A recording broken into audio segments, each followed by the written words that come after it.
Donald Trump ने कहा है कि उन्हें प्रधानमंत्री नरेंद्र मोदी द्वारा भारत आने का न्योता मिला है और वे शायद अगले साल भारत दौरे पर आ सकते हैं। MSCI ने 4 भारतीय कंपनियों को अपने ग्लोबल इंडेक्स में शामिल करने की घोषणा की है, जिनमें पेटीएम का नाम भी शामिल है। इससे विदेशी निवेशकों का भरोसा और बढ़ेगा। भारत नवंबर में अफ्रीका के लिए अपनी कूटनीतिक पहुंच बढ़ा रहा है। राष्ट्रपति द्रौपदी मुर्मू अंगोला और बोत्सवाना की यात्रा पर जाएंगी ताकि ऊर्जा और व्यापारिक संबंध मजबूत किए जा सकें। बेंगलुरु में आज से शुरू हो रहा है दूसरा राष्ट्रीय गटका कप। 3 दिन तक पारंपरिक सिख युद्ध कला की शानदार झलकियां देखने को मिलेंगी। आज का पंचांग मार्गशीर्ष माह की द्वितीया तिथि, राहुकाल सुबह 10:30 से दोपहर 12 बजे तक। शुभ कार्य के लिए दोपहर के बाद का समय उत्तम रहेगा। दिल्ली NCR में वायु गुणवत्ता बेहद खराब स्तर पर पहुंच गई है। कई इलाकों में AQI 300 से ऊपर दर्ज किया गया है। सरकार ने लोगों से मास्क पहनने की सलाह दी है। दिल्ली एयरपोर्ट पर तकनीकी समस्या के चलते कुछ फ्लाइट्स में देरी हो रही है। यात्रियों को एयरलाइन की वेबसाइट से अपडेट चेक करने की सलाह दी गई है। भारत में आज सोने चांदी की कीमतें स्थिर रहीं। अंतर्राष्ट्रीय बाजार में हलचल के बावजूद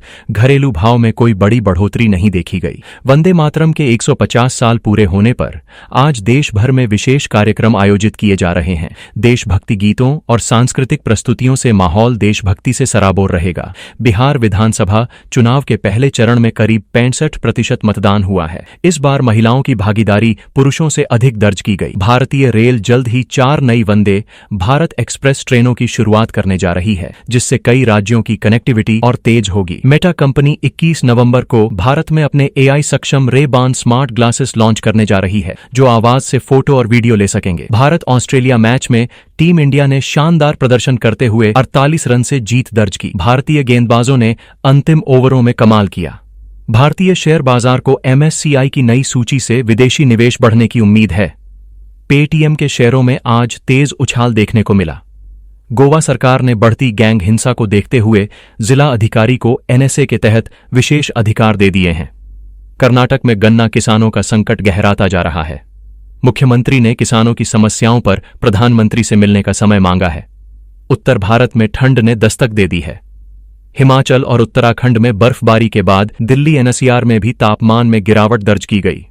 CBSE जल्द ही नए मूल्यांकन नियम जारी कर सकती है, जिससे छात्रों के बोर्ड परीक्षा पैटर्न में बदलाव की संभावना है। ऑनलाइन ठगी के मामलों में तेजी से बढ़ोतरी हुई है।